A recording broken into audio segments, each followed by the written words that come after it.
Hello friends, welcome back to my channel. നമ്മളിന്ന് ജോഗ്രഫിയിലെ 5ാമത്തെ യൂണിറ്റായ Indian സമ്പദ്ഘടന വിവിധ മേഖലകളിലൂടെ എന്ന പാഠമാണ് പഠിക്കുന്നത്.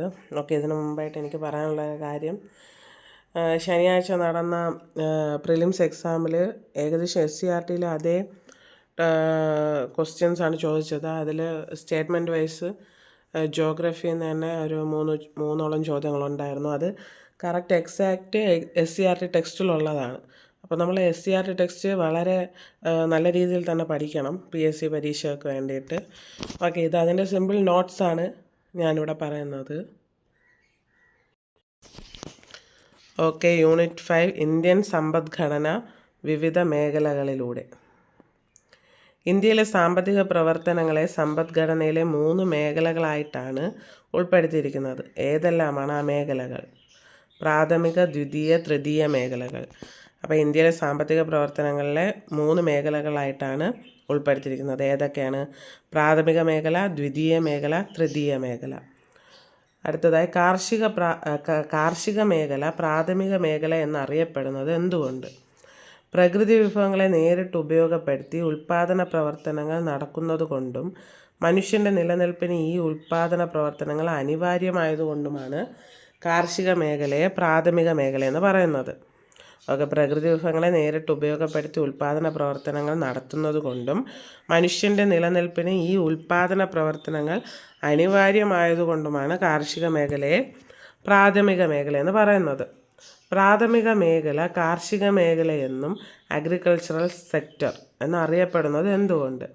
കൃഷിക്കും അനുബന്ധ പ്രവർത്തനങ്ങൾക്കും കൂടുതൽ പ്രാധാന്യം നൽകുന്നത് കൊണ്ടാണ് അഗ്രികൾച്ചർ സെക്ടർ അല്ലെങ്കിൽ പ്രാഥമിക മേഖലയെ കാർഷിക മേഖല എന്നൊക്കെ പറയുന്നത്.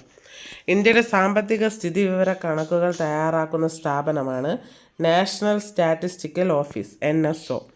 ഇന്ത്യയുടെ സാമ്പത്തിക സ്ഥിതി വിവര കണക്കുകൾ തയ്യാറാക്കുന്ന സ്ഥാപനം നാഷണൽ സ്റ്റാറ്റിസ്റ്റിക്കൽ ഓഫീസ് NSO. അടുത്തതായി പ്രാഥമിക, ദ്വിതീയ, തൃതീയ മേഖലകളുടെ പട്ടികയാണ്. ഇതിൽ പ്രാഥമിക മേഖലയിൽ വരുന്നത് ഏതൊക്കെയാണ്? കൃഷിയും അനുബന്ധ പ്രവർത്തനങ്ങളും, വനപരിപാലനം, മത്സ്യബന്ധനം, ഖനനം, കന്നുകാലി വളർത്തൽ, പാറ പൊട്ടിക്കൽ. ഇത് എക്സാംസിനൊക്കെ ചോദിക്കുന്നതാണ്. പ്രാഥമിക മേഖലയിൽ ഏത് വരും അങ്ങനെയൊക്കെ. അതുകൊണ്ട് ഇതൊക്കെ വളരെ വ്യക്തമായിട്ട് തന്നെ പഠിക്കണം. പ്രാഥമിക മേഖലയിലെ ഏതൊക്കെയാണ്? കൃഷിയും അനുബന്ധ പ്രവർത്തനങ്ങളും, വനപരിപാലനം, മത്സ്യബന്ധനം, ഖനനം, കന്നുകാലി വളർത്തൽ, പാറ പൊട്ടിക്കൽ. ദ്വിതീയ മേഖലയിൽ വ്യവസായം, വൈദ്യുതി, ഗ്യാസ്, ജലവിതരണം, നിർമ്മാണ പ്രവർത്തനങ്ങൾ. വ്യവസായം, വൈദ്യുതി, ഗ്യാസ്, ജലവിതരണം, നിർമ്മാണ പ്രവർത്തനങ്ങൾ. അടുത്തതായി ടെറിഷറി അല്ലെങ്കിൽ തൃതീയ മേഖലയിൽ വരുന്നത് വ്യാപാരം, വാണിജ്യം, ഹോട്ടലുകളും റെസ്റ്റോറൻറ്റുകളും, ഗതാഗതം, വാർത്താവിനിമയം, സംഭരണം, ബാങ്കിങ്, ഇൻഷുറൻസ്, റിയൽ എസ്റ്റേറ്റ്, സാമൂഹിക സേവന പ്രവർത്തനങ്ങൾ, വിദ്യാഭ്യാസം, ആരോഗ്യം. ഇതൊക്കെയാണ് തൃതീയ മേഖലയിൽ വരുന്നത്. വ്യവസായ മേഖല അല്ലെങ്കിൽ ഇൻഡസ്ട്രിയൽ സെക്ടർ എന്ന് വിളിക്കുന്ന സാമ്പത്തിക മേഖല ഏത്? എന്തുകൊണ്ട്? ഇതിൻ്റെ പ്രത്യേകതകൾ എന്തൊക്കെ? ദ്വിതീയ മേഖലയാണ് വ്യവസായ മേഖല അല്ലെങ്കിൽ ഇൻഡസ്ട്രിയൽ സെക്ടർ എന്ന് വിളിക്കുന്നത്. വ്യവസായങ്ങൾക്ക് പ്രാധാന്യം നൽകുന്നതിനാൽ ദ്വിതീയ മേഖലയെ വ്യവസായ മേഖലകൾ എന്നും വിളിക്കുന്നു. വ്യവസായം, നിർമ്മാണം എന്നിവയുമായി ബന്ധപ്പെട്ട സാമ്പത്തിക പ്രവർത്തനങ്ങൾ ഈ മേഖലയിൽ ഉൾപ്പെടുന്നു. പ്രാഥമിക മേഖലയിലെ ഉൽപ്പന്നങ്ങൾ അസംസ്കൃത വസ്തുക്കളായി ഉപയോഗിച്ചുകൊണ്ട് പുതിയ ഉൽപ്പന്നങ്ങൾ നിർമ്മിക്കുന്നു. വ്യവസായ മേഖല അല്ലെങ്കിൽ ഇൻഡസ്ട്രിയൽ സെക്ടർ എന്ന് പറയുന്നത് ദ്വിതീയ മേഖലയാണ്. വ്യവസായങ്ങൾക്ക് പ്രാധാന്യം നൽകുന്നതുകൊണ്ടാണ് ഈ പേരിൽ അറിയപ്പെടുന്നത്. വ്യവസായം, നിർമ്മാണം എന്നിവയുമായി ബന്ധപ്പെട്ട സാമ്പത്തിക പ്രവർത്തനങ്ങളാണ് ഈ മേഖലയിൽ ഉൾപ്പെടുന്നത്. പ്രാഥമിക മേഖലയിലെ ഉൽപ്പന്നങ്ങൾ അസംസ്കൃത വസ്തുക്കളായി ഉപയോഗിച്ചുകൊണ്ട് പുതിയ ഉൽപ്പന്നങ്ങൾ ഈ മേഖലയിൽ നിർമ്മിക്കുന്നു. ഉൽപാദന പ്രക്രിയയുടെ പൂർത്തീകരണത്തിന് വിവിധ മേഖലകളുടെ പരസ്പര ആശ്രയത്വം അനിവാര്യമാണ്. വിശദീകരിക്കുക. പ്രാഥമിക മേഖലയിൽ നിന്നും ദ്വിതീയ മേഖലയിലേക്കും തൃതീയ മേഖലയിലേക്കും സഹായം ലഭിക്കുന്നു. ദ്വിതീയ മേഖലയിലെ വ്യവസായ ഉൽപ്പന്നങ്ങളുടെ നിർമ്മാണത്തിന് ആവശ്യമായ അസംസ്കൃത വസ്തുക്കൾ കാർഷിക മേഖല ഉൽപ്പാദിപ്പിച്ച് നൽകുന്നു. പ്രാഥമിക മേഖലയിൽ നിന്നും ഉൽപ്പാദിപ്പിക്കുന്നവ വ്യവസായശാലയിലെ യന്ത്രങ്ങളുടെ സഹായത്തോടെ നിർമ്മിതോൽപ്പന്നങ്ങളാക്കി വാണിജ്യത്തിനും വിപണനത്തിനും ആവശ്യമായ ഭക്ഷ്യോൽപ്പന്നങ്ങൾ തൃതീയ മേഖലയിലേക്ക് പോകുന്നു. ദ്വിതീയ മേഖലയിൽ നിന്നും കാർഷികോൽപ്പന്നത്തിനാവശ്യമായ യന്ത്രസാമഗ്രികളും നിർമ്മിത വസ്തുക്കളായ വളം, കീടനാശിനികൾ തുടങ്ങിയവയും ജലവിതരണം, വൈദ്യുതി തുടങ്ങിയവയുമെല്ലാം പ്രാഥമിക മേഖലയ്ക്ക് ലഭ്യമാകുന്നു. തൃതീയ മേഖല വിവിധ തരം സേവനങ്ങൾ പ്രാഥമിക മേഖലയ്ക്ക് ഉറപ്പു നൽകുന്നു. മറ്റു മേഖലകൾ ഉൽപ്പാദിപ്പിക്കപ്പെടുന്ന ഭക്ഷ്യവസ്തുക്കളും വ്യവസായ ഉൽപ്പന്നങ്ങളും ആവശ്യക്കാരിലെത്തിക്കാൻ തൃതീയ മേഖലയിലെ വിവിധ സേവനങ്ങളിലൂടെ സാധിക്കുന്നു. അപ്പോൾ ഈ 3 മേഖലകളും പരസ്പരം ബന്ധപ്പെട്ടാണ് കിടക്കുന്നത്. ഇപ്പം പ്രാഥമിക മേഖലയിൽ നിന്ന് കിട്ടുന്ന റോ മെറ്റീരിയൽസ് യൂസ് ചെയ്തിട്ടാണ് ദ്വിതീയ മേഖലയിൽ അതിനെ എന്തെങ്കിലുമൊക്കെ പ്രോഡക്റ്റായിട്ട് മാറ്റുന്നത്. ഈ പ്രോഡക്ട്സിനെ നമ്മൾ തൃതീയ മേഖലയിലൂടെയാണ് വ്യവസായത്തിലൂടെ കിട്ടുന്ന മീൻസ് എന്തെങ്കിലും ഒരു പ്രോഡക്റ്റാക്കി മാറ്റുമല്ലോ. നമുക്കിപ്പം കാർഷിക മേഖലയിൽ നിന്ന്, അതായത് പ്രാഥമിക മേഖലയിൽ നിന്ന് കിട്ടുന്ന റോ മെറ്റീരിയൽസിനെ ഒരു പ്രോഡക്റ്റ് ആക്കുന്നത് ദ്വിതീയ മേഖലയിൽ വെച്ചിട്ടാണ്. ഈ ദ്വിതീയ മേഖലയിലെ പ്രോഡക്റ്റ് വാണിജ്യം എന്ന് പറഞ്ഞാൽ സെയിലാക്കുന്നത് തൃതീയ മേഖലയാണ്. അപ്പോൾ ഇത് 3 പരസ്പരം ബന്ധപ്പെട്ട് കിടക്കണം. അതുപോലെ തന്നെ ഈ തൃതീയ മേഖല സേവനങ്ങളൊക്കെ പ്രാഥമിക മേഖലയ്ക്കൊക്കെ എന്ത് ചെയ്യുന്നുണ്ട്, ആഹ്വാനം ചെയ്യുന്നുണ്ട്. അതുപോലെ തന്നെ ദ്വിതീയ മേഖല പ്രാഥമിക മേഖലയ്ക്ക് എന്താണ്, ഇലക്ട്രിസിറ്റി, ജലവിതരണം, കീടനാശിനി അതൊക്കെ കൊടുക്കുന്നു. എന്ന് പറഞ്ഞാൽ വളമൊക്കെ ഇവർ നിർമ്മിച്ച് അവർ പ്രാഥമിക മേഖലയ്ക്ക് നൽകുന്നത്. അപ്പോൾ ഇത് 3 പരസ്പരം ബന്ധപ്പെട്ടാണ് വർക്ക് ചെയ്യണത്. ഓക്കെ, അടുത്ത ഉൽപ്പാദനം, വിതരണം, ഉപഭോഗം എന്നിവ എന്തെന്ന് വ്യക്തമാക്കുക. ഉൽപ്പാദക ഘടകങ്ങളെ ഫാക്ടേഴ്സ് ഓഫ് പ്രൊഡക്ഷൻ ഇതിനെ ഉപയോഗപ്പെടുത്തിക്കൊണ്ട് സാധനങ്ങളും സേവനങ്ങളും ഉൽപ്പാദിപ്പിക്കുന്ന പ്രക്രിയയാണ് ഉൽപ്പാദനം അല്ലെങ്കിൽ പ്രൊഡക്ഷൻ. എന്ന് പറഞ്ഞാൽ ഉൽപ്പാദക ഘടകങ്ങളെ ഉപയോഗപ്പെടുത്തി നമ്മൾ സാധനങ്ങളും സേവനങ്ങളും ഉൽപ്പാദിപ്പിക്കുന്ന പ്രക്രിയയെ നമ്മൾ എന്തെന്ന് പറയുന്നു, ഉൽപ്പാദനം അല്ലെങ്കിൽ പ്രൊഡക്ഷൻ എന്ന് പറയുന്നു. ഈ ഉൽപ്പാദനത്തിലൂടെ ലഭിക്കുന്ന ഉൽപ്പന്നമോ വരുമാനമോ വ്യക്തികൾക്കിടയിലോ ഉൽപ്പാദക ഘടകങ്ങൾക്കിടയിലോ കൈമാറ്റം ചെയ്യപ്പെടുന്ന പ്രക്രിയയാണ് വിതരണം. നമ്മൾ ഉൽപ്പാദനത്തിലൂടെ ഒരു ഉൽപ്പന്നം പ്രോഡക്റ്റ് കിട്ടി, ഈ പ്രോഡക്റ്റിനെ വരുമാനമോ അല്ലെങ്കിൽ വ്യക്തികൾക്കിടയിലോ ഉൽപ്പാദക ഘടകങ്ങൾക്കിടയിലോ തന്നെ നമ്മൾ കൈമാറ്റം ചെയ്യുന്ന പ്രക്രിയയാണ് വിതരണം, ഡിസ്ട്രിബ്യൂഷൻ. നമ്മൾ ഉണ്ടാക്കിയ ഒരു പ്രോഡക്റ്റ് അത് ഡിസ്ട്രിബ്യൂട്ട് ചെയ്യണം, വിതരണം ചെയ്യണം. ഓക്കെ, അടുത്ത ആവശ്യങ്ങളും ആഗ്രഹങ്ങളും തൃപ്തിപ്പെടുത്താൻ വിഭവങ്ങൾ ഉപയോഗിക്കുന്ന പ്രവർത്തനത്തിനെയാണ് ഉപഭോഗം അല്ലെങ്കിൽ കൺസംഷൻ എന്നറിയപ്പെടുന്നത്. എന്ന് പറഞ്ഞാൽ ആവശ്യങ്ങളും ആഗ്രഹങ്ങളും, നമ്മുടെ ഈ ആവശ്യങ്ങളും ആഗ്രഹങ്ങളും തൃപ്തിപ്പെടുത്താൻ നമ്മൾ ഈ വിഭവങ്ങളെ ഉപയോഗിക്കുന്നതിനെയാണ് കൺസംഷൻ അല്ലെങ്കിൽ ഉപഭോഗം എന്ന് പറയുന്നത്. ഓക്കെ, എന്താണ് ദേശീയ വരുമാനം? എന്താണ് ദേശീയ വരുമാനം എന്നാണ് നമ്മൾ പറയാൻ പോകുന്നത്. അടുത്ത് എന്താണ് ദേശീയ വരുമാനം? രാജ്യത്ത് ഒരു സാമ്പത്തിക വർഷം ഉൽപ്പാദിപ്പിക്കുന്ന എല്ലാ അന്തിമ സാധനങ്ങളുടെയും സേവനങ്ങളുടെയും പണമൂല്യമാണ് ആ രാജ്യത്തിൻ്റെ ദേശീയ വരുമാനം. അപ്പോൾ എന്താണ് ദേശീയ വരുമാനം എന്ന് പറഞ്ഞാൽ, ഒരു രാജ്യത്ത് ഒരു സാമ്പത്തിക വർഷം ഉൽപ്പാദിപ്പിക്കുന്ന എല്ലാ അന്തിമ സാധനങ്ങളുടെയും സേവനങ്ങളുടെയും പണമൂല്യമാണ് ആ രാജ്യത്തിൻ്റെ ദേശീയ വരുമാനം. നമ്മുടെ ഒരു സാമ്പത്തിക വർഷത്തിൽ ഒരു രാജ്യത്തിൽ ഉൽപ്പാദിപ്പിക്കുന്ന എല്ലാ അന്തിമ സാധനങ്ങളുടെയും അതിൻ്റെ സേവനങ്ങളുടെയും പണമൂല്യമാണ് ദേശീയ വരുമാനം. ഇന്ത്യയിൽ ഒരു സാമ്പത്തിക വർഷമായി ഫിനാൻഷ്യൽ ഇയറായി കണക്കാക്കപ്പെടുന്നത് ഏപ്രിൽ 1 മുതൽ മാർച്ച് 31 വരെയാണ്. ഓക്കെ, ഏപ്രിൽ 1 മുതൽ മാർച്ച് 31 വരെയാണ് ഒരു ഫിനാൻഷ്യൽ ഇയർ അല്ലെങ്കിൽ സാമ്പത്തിക വർഷമായിട്ട് കണക്കാക്കുന്നത്. അന്തിമ സാധനങ്ങളുടെയും ഇടനില സാധനങ്ങളുടെയും എങ്ങനെ വ്യത്യാസപ്പെട്ടിരിക്കുന്നു? രാജ്യത്ത് ഉൽപ്പാദിപ്പിക്കുന്ന ഉൽപ്പന്നങ്ങളിൽ നേരിട്ട് ഉപഭോഗ വസ്തുവായി ഉപയോഗിക്കുന്ന സാധനങ്ങളെ അന്തിമ സാധനങ്ങളെന്നും ഫൈനൽ ഗുഡ്സ് എന്നും, അസംസ്കൃത വസ്തുവായി മറ്റൊരു ഉൽപ്പന്നം നിർമ്മിക്കുന്നതിനായി ഉപയോഗിക്കുന്ന സാധനങ്ങളെ ഇടനില വസ്തുക്കൾ അല്ലെങ്കിൽ ഇടനില സാധനങ്ങളെന്നും അറിയപ്പെടുന്നു. അപ്പോൾ ഒരു രാജ്യത്ത് ഉൽപ്പാദിപ്പിക്കുന്ന ഉൽപ്പന്നങ്ങളിൽ നേരിട്ട് ഉപഭോഗ വസ്തുവായി ഉപയോഗിക്കുന്ന സാധനങ്ങളെ അന്തിമ സാധനങ്ങളെന്നും, അസംസ്കൃത വസ്തു എന്ന് പറഞ്ഞാൽ മറ്റൊരു ഉൽപ്പന്നം നിർമ്മിക്കുന്നതിനായി ഉപയോഗിക്കുന്ന ഉൽപ്പന്നത്തെ ഇടനില വസ്തുക്കളെന്നും പറയപ്പെടുന്നു. ദേശീയ വരുമാനം കണക്കാക്കുന്നതിൻ്റെ പ്രാധാന്യമെന്ത്? ഓക്കെ, ദേശീയ വരുമാനം കണക്കാക്കുന്നതിൻ്റെ പ്രാധാന്യമെന്ത്?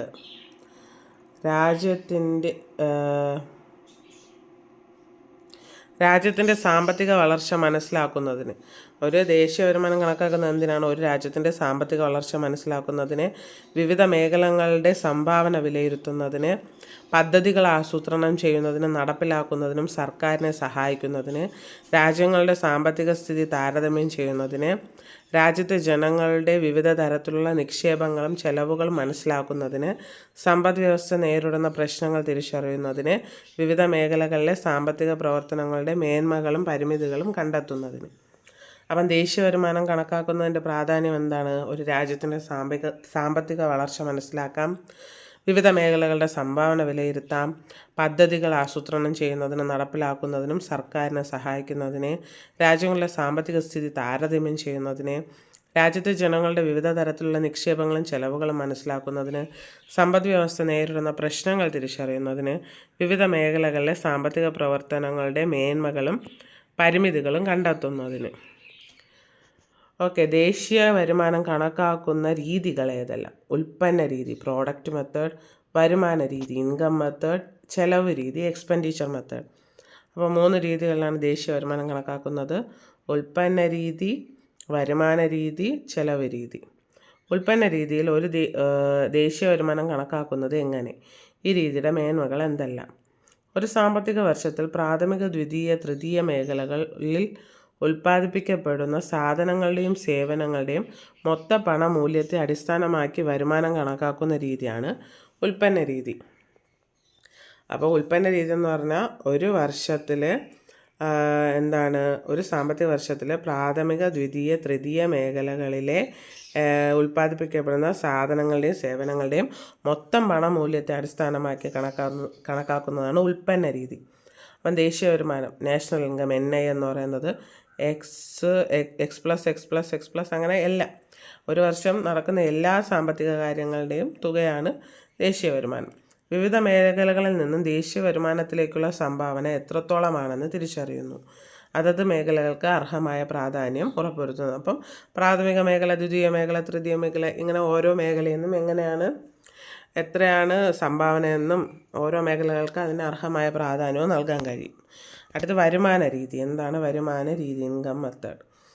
ഒരു സാമ്പത്തിക വർഷത്തിൽ ഉൽപ്പാദക ഘടകങ്ങളായ ഭൂമി, തൊഴിൽ അല്ലെങ്കിൽ അധ്വാനം, മൂലധനം, സംഘാടനം എന്നിവയ്ക്ക് ലഭിക്കുന്ന പ്രതിഫലങ്ങളായ പാട്ടം, വേതനം, പലിശ, ലാഭം തുടങ്ങിയവയുടെ പണമൂല്യത്തിൻ്റെ അടിസ്ഥാനത്തിൽ ദേശീയ വരുമാനം കണക്കാക്കുന്ന രീതിയാണ് വരുമാന രീതി. വരുമാന രീതി എന്ന് പറയുന്നത് എന്താണ്? മറ്റതിൽ എന്താണ് ഉൽപ്പന്നങ്ങളുടെയും അതിൻ്റെ സേവനങ്ങളുടെയും തുകയാണ് കണക്കാക്കിയത്. വരുമാന രീതിയിലാവുമ്പോഴേക്കും ഒരു സാമ്പത്തിക വർഷത്തിൽ ഉൽപ്പാദന ഘടകങ്ങളാണ് ഏതൊക്കെ? ഭൂമി, തൊഴിൽ, മൂലധനം, സംഘാടനം. ഇവയുടെ പ്രതിഫലങ്ങളായ പാട്ടം, വേതനം, പലിശ, ലാഭം ഇതിൻ്റെ പണമൂല്യത്തിൻ്റെ അടിസ്ഥാനത്തിൽ കണക്കാക്കുന്നതിനാണ് വരുമാന രീതി എന്ന് പറയുന്നത്. അപ്പോൾ ദേശീയ വരുമാനം NI എന്ന് പറയുന്നത് R+W+I+P എന്ന് പറഞ്ഞാൽ മറ്റേ ഇൻട്രസ്റ്റ്, വർക്ക് അതൊക്കെ കൂട്ടുന്നത്, അതിനൊക്കെ കൂട്ടിയിട്ടാണ് വരുമാന രീതിയിൽ കണക്കാക്കുന്നത്. രാജ്യത്തിൻ്റെ ദേശീയ വരുമാനത്തിൽ ഓരോ ഉൽപ്പാദക ഘടകങ്ങൾക്കും ലഭിക്കുന്ന വരുമാനം എത്രത്തോളമാണെന്ന് മനസ്സിലാക്കാൻ സഹായിക്കുന്നു. മറ്റതിൽ ഓരോ മേഖലയിൽ നിന്ന് എത്രയാണെന്ന് കണക്കാക്കാൻ കഴിയും. അതേസമയം വരുമാന രീതിയിലാണെങ്കിൽ ഓരോ ഉൽപ്പാദന ഘടകങ്ങൾക്കും ലഭിക്കുന്ന വരുമാനം മനസ്സിലാക്കാൻ കഴിയും. വരുമാന രീതിയിലൂടെ കണക്കാക്കാൻ കഴിയുന്നത് മൊത്ത ദേശീയ വരുമാനമാണ്. വരുമാന രീതിയിലൂടെ കണക്കാക്കാൻ കഴിയുന്നത്. ഓക്കെ, അടുത്ത ചെലവ് രീതി എക്സ്പെൻഡിച്ചർ മെത്തേഡ്. ചെലവ് രീതി എക്സ്പെൻഡിച്ചർ മെത്തേഡ്. ഒരു സാമ്പത്തിക വർഷത്തിൽ രാജ്യത്ത് വിവിധ സാമ്പത്തിക പ്രവർത്തനങ്ങൾക്കായി വിനിയോഗിക്കുന്ന സാധനങ്ങളുടെയും സേവനങ്ങളുടെയും ആകെ ചെലവിൻ്റെ അടിസ്ഥാനത്തിൽ ദേശീയ വരുമാനം കണക്കാക്കുന്ന രീതി. ഇനി ഒരു സാമ്പത്തിക വർഷത്തിൽ ഒരു രാജ്യത്തിലെ സാമ്പത്തിക പ്രവർത്തനങ്ങൾക്കായി നമ്മൾ ഏതൊക്കെ സാധനങ്ങൾ വിനിയോഗിക്കുന്ന സാധനത്തിൻ്റെയും സേവനത്തിൻ്റെയും ചെലവനുസരിച്ചിട്ട് വരുമാനം കണക്കാക്കുന്ന രീതിയാണ് ചെലവ് രീതി അല്ലെങ്കിൽ എക്സ്പെൻഡിച്ചർ മെത്തേഡ്. ചെലവ് രീതി എക്സ്പെൻഡിച്ചർ മെത്തേഡ് എന്ന് പറയുന്നത് ഒരു സാമ്പത്തിക വർഷത്തിൽ രാജ്യത്തെ വിവിധ സാമ്പത്തിക പ്രവർത്തനങ്ങൾക്കായി വിനിയോഗിക്കുന്ന സാധനങ്ങളുടെയും സേവനങ്ങളുടെയും ആകെ ചിലവിൻ്റെ അടിസ്ഥാനത്തിൽ എന്ന് പറഞ്ഞാൽ നമ്മൾ സാധനങ്ങളും സേവനങ്ങളും ചിലവാക്കുന്ന അതിൻ്റെ അടിസ്ഥാനത്തിൽ ദേശീയ വരുമാനം കണക്കാക്കുന്നതിനെയാണ് എക്സ്പെൻഡിച്ചർ മെത്തേഡ് എന്ന് പറയുന്നത്. അതിൻ്റെ ഫോർമുലയാണ് C+1+G+X-M. അതെന്താണെന്ന് ഞാൻ പറഞ്ഞുതരാം. ഓക്കെ, ഇതിൽ സി എന്ന് പറയുന്നത് ഉപഭോഗ ചെലവ്, കൺസംഷൻ എക്സ്പെൻഡിച്ചർ. ഐ എന്ന് പറയുന്നത് നിക്ഷേപ ചെലവ്, ഇൻവെസ്റ്റ്മെൻറ്റ് എക്സ്പെൻഡിച്ചർ. ജി സർക്കാർ ചെലവ്, ഗവൺമെൻറ് എക്സ്പെൻഡിച്ചർ. X-M എന്ന് പറയുന്നത് രാജ്യത്തിൻ്റെ അറ്റ കയറ്റുമതി, നെറ്റ് എക്സ്പോർട്ട്. എക്സ് എന്ന് പറയുന്നത് രാജ്യത്തിൻ്റെ കയറ്റുമതി, എം എന്ന് പറയുന്നത് രാജ്യത്തിലേക്കുള്ള ഇറക്കുമതി. അപ്പോൾ ഇങ്ങനെയാണ് ഇതിൻ്റെ ഫോർമുല. ഓക്കെ, ചെലവ് രീതിയിലൂടെ കണക്കാക്കാൻ കഴിയുന്നത് രാജ്യത്തിൻ്റെ മൊത്ത ദേശീയ ചിലവാണ്. എത്രയാണ് മൊത്തം ദേശീയ ചിലവ്, അതാണ് ഇതിലൂടെ കണക്കാക്കാൻ പറ്റുന്നത്. ഓക്കെ, അടുത്ത മൊത്ത ആഭ്യന്തര ഉൽപ്പന്നവും മൊത്ത ദേശീയ ഉൽപ്പന്നവും എന്തെന്ന് വ്യക്തമാക്കുക. ഒരു സാമ്പത്തിക വർഷത്തിൽ രാജ്യത്തിൻ്റെ ആഭ്യന്തര അതിർത്തിക്കുള്ളിൽ ഉൽപ്പാദിപ്പിക്കപ്പെടുന്ന അന്തിമ സാധനങ്ങളുടെയും സേവനങ്ങളുടെയും ആകെ പണമൂല്യമാണ് മൊത്ത ആഭ്യന്തര ഉൽപ്പന്നം അല്ലെങ്കിൽ GDP എന്ന് പറയുന്നത്, ഗ്രോസ് ഡൊമസ്റ്റിക് പ്രോഡക്റ്റ്. ഓക്കെ, ഒരു സാമ്പത്തിക വർഷത്തിൽ രാജ്യത്തിൻ്റെ ആഭ്യന്തര അതിർത്തിക്കുള്ളിൽ, ബൗണ്ടറിക്കുള്ളിൽ ഉൽപ്പാദിപ്പിക്കപ്പെടുന്ന അന്തിമ സാധനങ്ങളുടെയും സേവനങ്ങളുടെയും ആകെ പണമൂല്യത്തിനാണ് എന്തെന്ന് പറയുന്നത്, മൊത്ത ആഭ്യന്തര ഉൽപ്പന്നം GDP അല്ലെങ്കിൽ ഗ്രോസ് ഡൊമസ്റ്റിക് പ്രോഡക്റ്റ് എന്ന് പറയുന്നത്. വിദേശത്ത് ജോലി ചെയ്യുന്ന വ്യക്തികളുടെ വരുമാനം, വിദേശ രാജ്യങ്ങളിൽ പ്രവർത്തിക്കുന്ന സ്ഥാപനങ്ങളുടെയും സംരംഭങ്ങളുടെയും ലാഭം തുടങ്ങിയവ ഇതിൽ ഉൾപ്പെടുന്നില്ല. അപ്പം വിദേശത്ത് വർക്ക് ചെയ്യുന്നവരുടെയും അവിടെ പ്രവർത്തിക്കുന്ന സ്ഥാപനങ്ങളുടെയും സംരംഭങ്ങളുടെയും ലാഭമൊന്നും ഇതിൽ ഉൾപ്പെടുത്തുന്നില്ല. മൊത്തം നമ്മുടെ കൺട്രിയുടെ ബൗണ്ടറിക്കുള്ളിൽ ഉള്ള ഇത് കണക്ക് മീൻസ് ബൗണ്ടറിക്കുള്ളിൽ ഉൽപ്പാദിപ്പിക്കപ്പെടുന്ന അന്തിമ സാധനങ്ങളുടെയും സേവനങ്ങളുടെയും ആകെ പണമൂല്യത്തിനാണ് മൊത്ത ആഭ്യന്തര ഉൽപ്പന്നം എന്ന് പറയുന്നത്. ഓക്കെ, അതിൽ വിദേശത്തുള്ളതൊന്നും വരില്ല. അടുത്ത, ആഭ്യന്തര ഉൽപ്പന്നത്തോടൊപ്പം ഇന്ത്യക്കാരും ഇന്ത്യൻ സ്ഥാപനങ്ങളും വിദേശങ്ങളിൽ നിന്നും നേടുന്ന വരുമാനം കൂട്ടുകയും അതിൽ നിന്നും വിദേശികളും വിദേശ സ്ഥാപനങ്ങളും ഇന്ത്യയിൽ നിന്നും നേടുന്ന വരുമാനം കുറയ്ക്കുകയും ചെയ്യുമ്പോൾ മൊത്ത ദേശീയ ഉൽപ്പന്നം കിട്ടുന്നു, GNP. ഓക്കെ, GNP മൊത്ത ദേശീയ വരുമാനം കിട്ടുന്നു, ഗ്രോസ് നാഷണൽ പ്രോഡക്റ്റ്. ഓക്കെ, അപ്പോൾ എന്താണ് ഇതിൽ പറയുന്നതെന്ന് വെച്ചാൽ, ഇതിൽ എന്താണ് പറഞ്ഞത്, GNPയിൽ എന്താണ് വരുന്നത്, ആഭ്യന്തരം നമ്മുടെ ബൗണ്ടറിക്കുള്ളിൽ ഉൽപ്പന്നത്തോടൊപ്പം ഇന്ത്യക്കാരും ഇന്ത്യൻ സ്ഥാപനങ്ങളും വിദേശങ്ങളിൽ നിന്ന് നേടുന്ന വരുമാനം കൂട്ടുകയും അതിൽ നിന്നും വിദേശികളും വിദേശ സ്ഥാപനങ്ങളും ഇന്ത്യയിൽ നിന്ന് നേടുന്ന വരുമാനം, അതുപോലെ വിദേശ സ്ഥാപനങ്ങളും വിദേശികളും ഇന്ത്യയിൽ നിന്ന് നേടുന്ന വരുമാനം കുറയ്ക്കുകയും ചെയ്യുമ്പോൾ കിട്ടുന്നതാണ് മൊത്ത ദേശീയ ഉൽപ്പന്നം അല്ലെങ്കിൽ GNP എന്ന് പറയുന്നത്.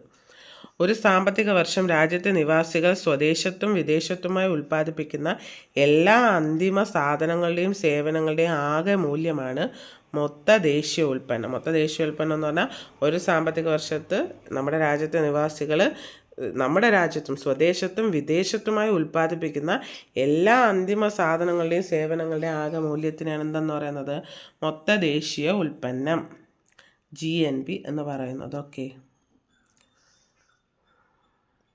അടുത്തത്,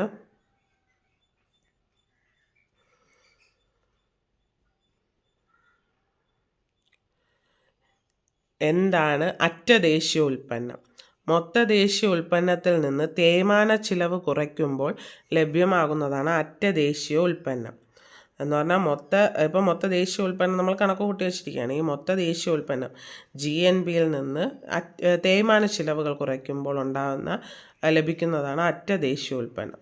അറ്റ ദേശീയ ഉൽപ്പന്നം NNB എന്ന് പറയുന്നത് എന്താണ്, equal to GNP minus depreciation cost എന്ന് പറഞ്ഞാൽ, ഡെപ്രിസിയേഷൻ കോസ്റ്റ് എന്ന് പറഞ്ഞാൽ ആ തേയ്മാന ചിലവുകളില്ലേ, അതിനാണ് ഡെപ്രിസിയേഷൻ കോസ്റ്റ് അല്ലെങ്കിൽ തേയ്മാന ചിലവെന്ന് പറയുന്നത്. തേയ്മാനങ്ങൾ പരിഹരിക്കാൻ ആവശ്യമായ ചിലവിനെയാണ് അത് പറയുന്നത്. ഓക്കെ, അങ്ങനെ അറ്റ ദേശീയ ഉൽപ്പന്നം കിട്ടി, NNP, net national product. Okay, അപ്പോൾ എന്താണ് അറ്റ ദേശീയ ഉൽപ്പന്നം എന്ന് പറഞ്ഞാൽ, മൊത്ത ദേശീയ ഉൽപ്പന്നത്തിൽ നിന്ന് തേയ്മാന ചിലവ് കുറയ്ക്കുമ്പോൾ ലഭ്യമാകുന്നതാണ് അറ്റ ദേശീയ ഉൽപ്പന്നം. അടുത്ത, പ്രതിശീർഷ വരുമാനം കണക്കാക്കുന്നത് എങ്ങനെ? ദേശീയ വരുമാനത്തെ രാജ്യത്തിൻ്റെ ആകെ ജനസംഖ്യ കൊണ്ട് ഹരിക്കുമ്പോൾ കിട്ടുന്നതാണ് പ്രതിശീർഷ വരുമാനം. അപ്പം ദേശീയ വരുമാനത്തിനെ ജനസംഖ്യ കൊണ്ട് ഹരിക്കുമ്പോൾ ഡിവൈഡ് ചെയ്യുമ്പോൾ കിട്ടുന്നതാണ് പ്രതിശീർഷ വരുമാനം. ദേശീയ വരുമാനം കണക്കാക്കുന്നതിലെ പ്രായോഗിക പ്രയാസങ്ങളും പരിമിതികളും ഉണ്ട്. അവ എന്തെല്ലാമാണ്? കൃത്യമായ സ്ഥിതിവിവര കണക്കുകളുടെ അഭാവം, സാധന സേവനങ്ങളുടെ പണമൂല്യം ഒന്നിൽ കൂടുതൽ ഉൽപ്പാദന ഘട്ടങ്ങളിൽ രേഖപ്പെടുത്താനുള്ള സാധ്യത, ഡബിൾ കൗണ്ടിങ്. ഉൽപ്പാദിപ്പിക്കുന്ന ഉൽപ്പന്നങ്ങളും സേവനങ്ങളും സ്വന്തം ആവശ്യങ്ങൾക്ക് വേണ്ടി ഉപയോഗിക്കുന്നത് ഇതിൽ ഉൾപ്പെടുന്നില്ല. വിപണിയിൽ വില നിശ്ചയിക്കപ്പെടാത്ത സാധനങ്ങളും സേവനങ്ങളും സാധാരണയായി ദേശീയ വരുമാനത്തിൽ ഉൾപ്പെടുന്നില്ല. ഗാർഹിക ജോലി ദേശീയ വരുമാനത്തിൽ കണക്കാക്കപ്പെടുന്നില്ല. അപ്പം ദേശീയ വരുമാനം എന്ന് പറയുന്നത് എന്താണ്? കണക്കാക്കുന്നതിലെ ചില പ്രായോഗിക പ്രയാസങ്ങളും പരിമിതികളും ഉണ്ട്. അതെന്തൊക്കെയാണെന്ന്: കൃത്യമായ സ്ഥിതിവിവര കണക്കുകളുടെ അഭാവമുണ്ട്. അതുപോലെ സാധന സേവനങ്ങളുടെ പണമൂല്യം ഒന്നിൽ കൂടുതൽ ഉൽപ്പാദന ഘട്ടത്തിൽ രേഖപ്പെടുത്താനുള്ള സാധ്യത, ഡബിൾ കൗണ്ടിങ്, അതിൻ്റെ രേഖപ്പെടുത്താനുള്ള സാധ്യതയുടെ കുറവ്. ഉൽപ്പാദിപ്പിക്കുന്ന ഉൽപ്പന്നങ്ങളും സേവനങ്ങളും സ്വന്തം ആവശ്യങ്ങൾക്ക് വേണ്ടി ഉപയോഗിക്കുന്നത് ഇതിൽ ഉൾപ്പെടുന്നില്ല. അതുപോലെ വിപണിയിൽ വില നിശ്ചയിക്കപ്പെടാത്ത സാധനങ്ങളും സേവനങ്ങളും സാധാരണയായി ദേശീയ വരുമാനത്തിൽ ഉൾപ്പെടുന്നില്ല. അതുപോലെ ഗാർഹിക ജോലി ദേശീയ വരുമാനത്തിൽ കണക്കാക്കപ്പെടുന്നില്ല. അടുത്ത മൊത്ത വർദ്ധിത മൂല്യം, GVA എന്നത് കൊണ്ട് ഉദ്ദേശിക്കുന്നത് GVA മൊത്ത വർദ്ധിത മൂല്യം സമ്പദ് വ്യവസ്ഥയിൽ ഉൽപ്പാദിപ്പിക്കുന്ന സാധനങ്ങളുടെയും സേവനങ്ങളുടെയും ആകെ മൂല്യമാണ് മൊത്ത വർദ്ധിത മൂല്യം, ഗ്രോസ് വാല്യൂ ആഡഡ് എന്ന് പറയുന്നത് GVA. സമ്പദ് വ്യവസ്ഥയിൽ ഉൽപ്പാദിപ്പിക്കുന്ന സാധനങ്ങളുടെയും സേവനങ്ങളുടെയും ആകെ മൂല്യം. ദേശീയ കണക്കിൽ മൊത്ത ഉൽപ്പന്നത്തിൻ്റെ മൂല്യത്തിൽ ഗ്രോസ് പ്രൊഡ്യൂസർ വാല്യൂവിൽ നിന്ന് ഇടനില ഉപഭോഗ മൂല്യം, വാല്യൂ ഓഫ് ഇൻ്റർമീഡിയറ്റ് കൺസംഷൻ കുറച്ചാണ് മൊത്ത വർദ്ധിത മൂല്യം കണക്കാക്കുന്നത്. അപ്പം മൊത്ത വർദ്ധിത മൂല്യം എന്ന് പറയുന്ന GVA കണക്കാക്കുന്നത് എങ്ങനെയാണ്? മൊത്ത ഉൽപ്പന്ന മൂല്യം മൈനസ് ഇടനില ഉപയോഗ മൂല്യം എന്ന് പറഞ്ഞാൽ gross product value minus value of intermediate consumption. ഇടനില ഉപയോഗം എന്നാൽ എന്താണ് എന്നതുകൊണ്ട് അർത്ഥമാക്കുന്നത് എന്ത്? ഒരു സാധനമോ സേവനമോ ഉൽപ്പാദിപ്പിക്കാൻ ഉപയോഗിച്ച അസംസ്കൃത വസ്തുക്കളുടെ ഉപഭോഗമാണ് ഇടനില ഉപയോഗം. അപ്പോൾ ഇടനില ഉപയോഗം എന്ന് പറഞ്ഞാൽ ഒരു സാധനമോ സേവനമോ ഉൽപ്പാദിപ്പിക്കാൻ ഉപയോഗിച്ച അസംസ്കൃത വസ്തുക്കളുടെ ഉപഭോഗത്തിനെയാണ് ഇടനില ഉപയോഗം എന്ന് പറയുന്നത്. അല്ലെങ്കിൽ എന്താണ്? വാല്യൂ ഓഫ് ഇൻ്റർമീഡിയറ്റ് കൺസംഷൻ എന്ന് പറയുന്നത്. GVA, GDP എന്നിവ കണക്കാക്കുമ്പോൾ കാണുന്ന വ്യത്യാസം എന്ത്? GVA, GDP. GVA കണക്കാക്കുമ്പോൾ ഉൽപ്പന്ന മൂല്യം മാത്രമേ കണക്കാക്കുന്നുള്ളൂ.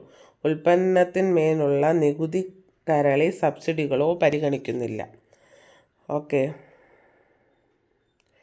അപ്പോൾ GVA കണക്കാക്കുമ്പോൾ ഉൽപ്പന്ന മൂല്യം മാത്രമേ കണക്കാക്കുന്നുള്ളൂ. ഉൽപ്പന്നത്തിന്മേലുള്ള നികുതി, സബ്സിഡി അതൊന്നും പരിഗണിക്കുന്നില്ല. എന്നാൽ GDP കണക്കാക്കുമ്പോൾ ഉൽപ്പന്ന നികുതിയും ഉൽപ്പന്നത്തിന്മേലുള്ള സബ്സിഡിയും തമ്മിലുള്ള വ്യത്യാസം മൊത്ത വർദ്ധിത മൂല്യത്തോടൊപ്പം കൂട്ടിച്ചേർക്കപ്പെടുന്നു. അപ്പം GDP കണക്കാക്കുമ്പം ഗ്രോസ് ഡൊമസ്റ്റിക് പ്രോഡക്റ്റ്, GDP കണക്കാക്കുമ്പോൾ ഉൽപ്പന്ന നികുതിയും ഉൽപ്പന്നത്തിന്മേലുള്ള സബ്സിഡിയും തമ്മിലുള്ള വ്യത്യാസം മൊത്ത വർദ്ധിത മൂല്യത്തോടൊപ്പം കൂട്ടിച്ചേർക്കും. അപ്പം മൊത്ത ആഭ്യന്തര ഉൽപ്പന്നം, ഗ്രോസ് ഡൊമസ്റ്റിക് പ്രോഡക്റ്റ്, GDP എന്ന് പറയുന്നത് മൊത്ത വർദ്ധിത മൂല്യം GVA പ്ലസ് ഉൽപ്പന്ന നികുതി, product tax minus product subsidy. അപ്പം പ്രോഡക്റ്റിനുള്ള ടാക്സും പ്രോഡക്റ്റ്സിൻ്റെ സബ്സിഡിയും കുറച്ചിട്ട് അതിനെ മൊത്ത വർദ്ധിത മൂല്യത്തോടു കൂടെ കൂട്ടുമ്പോഴോ കിട്ടുന്നതാണ് ഗ്രോസ് ഡൊമസ്റ്റിക് പ്രോഡക്റ്റ് അല്ലെങ്കിൽ മൊത്ത ആഭ്യന്തര ഉൽപ്പന്നം എന്ന് പറയുന്നത്. അപ്പോൾ അടുത്തത്, ഇന്ത്യയുടെയും കേരളത്തിൻ്റെയും മൊത്ത വർദ്ധിത മൂല്യത്തിൽ തൃതീയ മേഖലയുടെ സംഭാവന മറ്റു മേഖലകളെ അപേക്ഷിച്ച് കൂടുതലാണ്. എന്തൊക്കെയാവാം ഇതിനുള്ള കാരണങ്ങൾ? ഓക്കെ. ആരോഗ്യ മേഖലയുടെയും വിദ്യാഭ്യാസ മേഖലയുടെയും പുരോഗതി ഉറപ്പാക്കിക്കൊണ്ടുള്ള പ്രവർത്തനങ്ങൾ, രാജ്യത്തിൻ്റെ വ്യാപാര വാണിജ്യ മേഖലകളെ മുന്നോട്ട് നയിക്കുന്ന ബാങ്കിങ്, ഇൻഷുറൻസ് സംവിധാനങ്ങളുടെ വളർച്ച, ഗതാഗത വാർത്താവിനിമയ മേഖലകളുടെ വളർച്ച, വിനോദസഞ്ചാര മേഖലയുടെ വളർച്ച, അറിവധിഷ്ഠിത വ്യവസായങ്ങളുടെ വളർച്ച. അപ്പോൾ ഇന്ത്യയുടെയും കേരളത്തിൻ്റെയും മൊത്ത വർദ്ധിത മൂല്യത്തിൽ തൃതീയ മേഖലയുടെ സംഭാവന മറ്റു മേഖലകളെ അപേക്ഷിച്ച് കൂടുതലാണ്. അതെന്തുകൊണ്ടെന്നാണ് പറയുന്നത്. അത് ആരോഗ്യ മേഖലകളുടെയും വിദ്യാഭ്യാസ മേഖലയുടെയും പുരോഗതി ഉറപ്പാക്കിക്കൊണ്ടുള്ള പ്രവർത്തനങ്ങൾ കൊണ്ടും, അതുപോലെ രാജ്യത്തിൻ്റെ വ്യാപാര വാണിജ്യ മേഖലകളെ മുന്നോട്ട് നയിക്കുന്ന ബാങ്കിങ്, ഇൻഷുറൻസ് സംവിധാനങ്ങളുടെ വളർച്ച കൊണ്ട്, ഗതാഗത വാർത്താവിനിമയ മേഖലകളുടെ വളർച്ച, വിനോദസഞ്ചാര മേഖലയുടെ വളർച്ച, അറിവധിഷ്ഠിത വ്യവസായങ്ങളുടെ വളർച്ചയൊക്കെ കൊണ്ടാണ് ഇങ്ങനെ നടക്കുന്നത്. ഓക്കെ, അടുത്ത അറിവധിഷ്ഠിത മേഖലയുടെ വളർച്ച. ഗ്രോത്ത് ഓഫ് നോളജ് സെക്ടർ വിലയിരുത്തുക. സാമ്പത്തിക വളർച്ച കൈവരിക്കുന്നതിനായി അറിവും സാങ്കേതിക വിദ്യയും ഫലപ്രദമായി പ്രയോഗിക്കുന്ന മേഖലയാണ് അറിവധിഷ്ഠിത മേഖല. അറിവധിഷ്ഠിത മേഖല എന്ന് പറഞ്ഞാൽ എന്താണ്? സാമ്പത്തിക വളർച്ച കൈവരിക്കുന്നതിനായി അറിവും സാങ്കേതിക വിദ്യയും ഫലപ്രദമായി പ്രയോഗിക്കുന്ന മേഖലയാണ് അറിവധിഷ്ഠിത മേഖല അല്ലെങ്കിൽ നോളജ് സെക്ടർ എന്ന് പറയുന്നത്. ഉൽപാദന പ്രക്രിയയിൽ ഉപയോഗപ്രദമാകുന്ന ചില വ്യക്തിഗത പ്രത്യേകതകളെയാണ് മനുഷ്യ മൂലധനം എന്നതുകൊണ്ട് അർത്ഥമാക്കുന്നത്. ഉൽപാദന പ്രക്രിയയിൽ ഉപയോഗപ്രദമാകുന്ന ചില വ്യക്തിഗത പ്രത്യേകതകളെയാണ് മനുഷ്യ മൂലധനം എന്നതുകൊണ്ട് അർത്ഥമാക്കുന്നത്. ഇവയിൽ മനുഷ്യ വിഭവത്തിൻ്റെ അറിവ്, കഴിവുകൾ, ആരോഗ്യം, വിദ്യാഭ്യാസം എന്നിവ ഉൾക്കൊള്ളുന്നു. ആധുനിക സാങ്കേതിക വിദ്യയും വിവരവിനിമയ സാധ്യതകളും ഇന്ന് അറിവ് സമ്പദ്ക്രമം നോളജ് എക്കോണമി എന്ന തലത്തിലേക്ക് വളർന്നു വികസിച്ചിട്ടുണ്ട്. തൃതീയ മേഖലയുടെ ഭാഗമായി അറിവ് അടിസ്ഥാനമാക്കിയുള്ള സേവനങ്ങളുടെ വളർച്ച.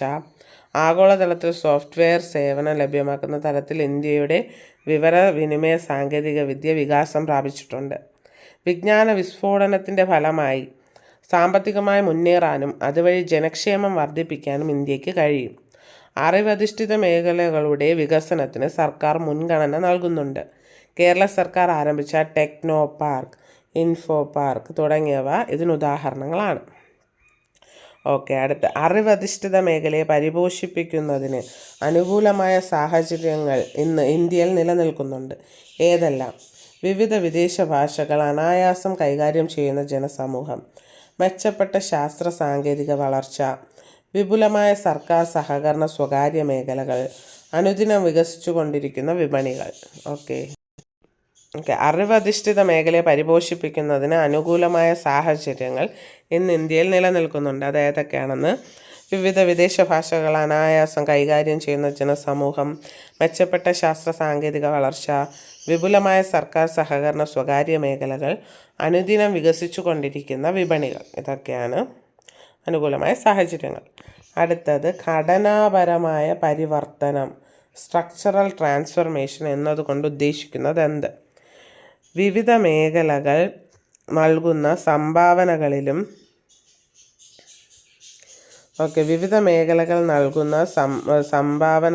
സംഭാവനയിലും അവ ലഭ്യമാക്കുന്ന തൊഴിലവസരങ്ങളിലും ഉണ്ടാകുന്ന മാറ്റമാണ് ഇതുകൊണ്ട് അർത്ഥമാക്കുന്നത്. എന്താണ് ഘടനാപരമായ പരിവർത്തനം അല്ലെങ്കിൽ സ്ട്രക്ചറൽ ട്രാൻസ്ഫോർമേഷൻ എന്നതുകൊണ്ട് ഉദ്ദേശിക്കുന്നത്? വിവിധ മേഖലകൾ നൽകുന്ന സംഭാവനയിലും അവ ലഭ്യമാക്കുന്ന തൊഴിലവസരങ്ങളിലും ഉണ്ടാകുന്ന മാറ്റത്തിനെയാണ് ഘടനാപരമായ പരിവർത്തനം എന്ന് പറയുന്നത്. തൊഴിൽ മേഖലയിൽ സംഘടിത മേഖല, അസംഘടിത മേഖല എന്നിങ്ങനെ രണ്ട് വിഭാഗങ്ങൾ നിലനിൽക്കുന്നുണ്ട്. ഇവ തമ്മിലുള്ള വ്യത്യാസം എന്ത്? കൃത്യമായ നിയമവ്യവസ്ഥയ്ക്ക് കീഴിൽ പ്രവർത്തിക്കുകയും തൊഴിലാളികൾക്ക് സുരക്ഷിതമായ തൊഴിൽ സാഹചര്യം ഉറപ്പു നൽകുകയും അവരുടെ അവകാശങ്ങൾ സംരക്ഷിക്കുകയും ചെയ്യുന്ന സംരംഭങ്ങളും പ്രവർത്തനങ്ങളും ഉൾപ്പെടുന്ന മേഖലയാണ് സംഘടിത മേഖല അല്ലെങ്കിൽ ഓർഗനൈസ്ഡ് സെക്ടർ. ഓക്കെ, സംഘടിത മേഖല എന്ന് പറഞ്ഞാൽ എന്താണ്? കൃത്യമായ നിയമവ്യവസ്ഥകൾക്ക് കീഴിൽ പ്രവർത്തിക്കുകയും തൊഴിലാളികൾക്ക് സുരക്ഷിതമായ തൊഴിൽ സാഹചര്യം ഉറപ്പു നൽകുകയും അവരുടെ അവകാശങ്ങൾ സംരക്ഷിക്കുകയും ചെയ്യുന്ന സംരംഭങ്ങളും പ്രവർത്തനങ്ങളും ഉൾപ്പെടുന്ന മേഖലയാണ് സംഘടിത മേഖല എന്ന് പറഞ്ഞാൽ. അത് ഓർഗനൈസ്ഡ് സെക്ടർ, ഒരു ഓർഗനൈസേഷൻ ഉണ്ടാവും. ഓക്കെ, കമ്പനി നിയമം, ഫാക്ടറി നിയമം, സൊസൈറ്റീസ് ആക്ട്, കോപ്പറേറ്റീവ് ആക്ട് തുടങ്ങിയ ഏതെങ്കിലും നിയമം അനുസരിച്ച് രജിസ്റ്റർ ചെയ്ത് അവയുടെ നിയമങ്ങൾക്ക് വിധേയമായി പ്രവർത്തിക്കുന്ന തൊഴിൽ മേഖലയാണ് ഓർഗനൈസ്ഡ് സെക്ടർ അല്ലെങ്കിൽ സംഘടിത മേഖല എന്ന് പറയുന്നത്. അപ്പം കമ്പനി നിയമം, ഫാക്ടറി നിയമം, സൊസൈറ്റീസ് ആക്ട്, കോപ്പറേറ്റീവ് ആക്ട് തുടങ്ങിയ ഏതെങ്കിലും നിയമം അനുസരിച്ച് രജിസ്റ്റർ ചെയ്തിട്ട് അവയുടെ നിയമങ്ങൾക്ക് വിധേയമായി പ്രവർത്തിക്കുന്ന തൊഴിൽ മേഖലയാണ് എന്തോന്ന് പറയുന്നത്? സംഘടിത മേഖല അല്ലെങ്കിൽ ഓർഗനൈസ്ഡ് സെക്ടർ എന്ന് പറയുന്നത്. ഏത് നിയമപ്രകാരമാണോ രജിസ്റ്റർ ചെയ്യപ്പെട്ടത് ആ നിയമത്തിൽ അനുശാസിക്കുന്ന വ്യവസ്ഥകളെല്ലാം പാലിക്കുവാൻ സംഘടിത മേഖലയിലെ തൊഴിൽ യൂണിറ്റുകൾ ബാധ്യസ്ഥരാണ്. അപ്പം ഏത് നിയമപ്രകാരമാണോ രജിസ്റ്റർ ചെയ്തത്, ഇപ്പം കമ്പനി നിയമമാണെങ്കിൽ അതിലെ നിയമങ്ങളെല്ലാം പാലിക്കണം. ഫാക്ടറി നിയമം അനുസരിച്ചാണ് നമ്മൾ രജിസ്റ്റർ ചെയ്തതെങ്കിൽ അതിലെ നിയമങ്ങളെല്ലാം നമ്മൾ പാലിക്കണം. അതുപോലെ തന്നെ സൊസൈറ്റീസ് കോപ്പറേറ്റീവ് ആക്ട് ഇതിന് ഒക്കെ അനുസരിച്ചാണ് നമ്മൾ എന്ത് ചെയ്തത്, ഒരു രജിസ്റ്റർ ചെയ്തിട്ടുള്ളതെങ്കിൽ അതിലെ നിയമങ്ങൾ നമ്മൾ പാലിക്കണം, ഈ തൊഴിൽ യൂണിറ്റുകൾ കേട്ടോ. അടുത്ത് അസംഘടിത മേഖല അല്ലെങ്കിൽ അൺഓർഗനൈസ്ഡ് സെക്ടർ എന്നത് ഏതെങ്കിലും നിയമവ്യവസ്ഥയ്ക്ക് കീഴിലല്ലാത്തതോ സ്ഥിരമായ കണക്കുകൾ സൂക്ഷിക്കാത്തതോ ആയ സംരംഭങ്ങളും പ്രവർത്തനങ്ങളും ഉൾപ്പെടുന്ന മേഖലയാണ്. എന്ന് പറഞ്ഞാൽ അസംഘടിത അല്ലെങ്കിൽ അൺഓർഗനൈസ്ഡ്, അതിനൊരു ഓർഗനൈസേഷനൊന്നും ഇല്ല എന്നത് എന്താണ്, ഒരു നിയമവ്യവസ്ഥയ്ക്ക് കീഴിലല്ലാത്തതോ സ്ഥിരമായ കണക്കുകൾ സൂക്ഷിക്കാത്തതോ ആയ സംരംഭങ്ങളും പ്രവർത്തനങ്ങളും ഉൾപ്പെടുന്ന മേഖലയാണ്. പ്രത്യേക രജിസ്ട്രേഷനോ നിയമാവലിക്കോ വിധേയമാകാതെ അനൗപചാരികമായി സമൂഹത്തിൽ നിലകൊള്ളുന്ന തൊഴിൽ മേഖലയാണിത്. ഓക്കെ, അപ്പോൾ ഇത് മനസ്സിലായല്ലോ. വേറെ രജിസ്ട്രേഷനോ നിയമാവലിക്കോ ഒന്നും വിധേയമാകാതെ സ്വതന്ത്രമായിട്ട് അനൗപചാരികമായിട്ട് നിലകൊള്ളുന്ന ഒരിതാണ് അസംഘടിത മേഖല.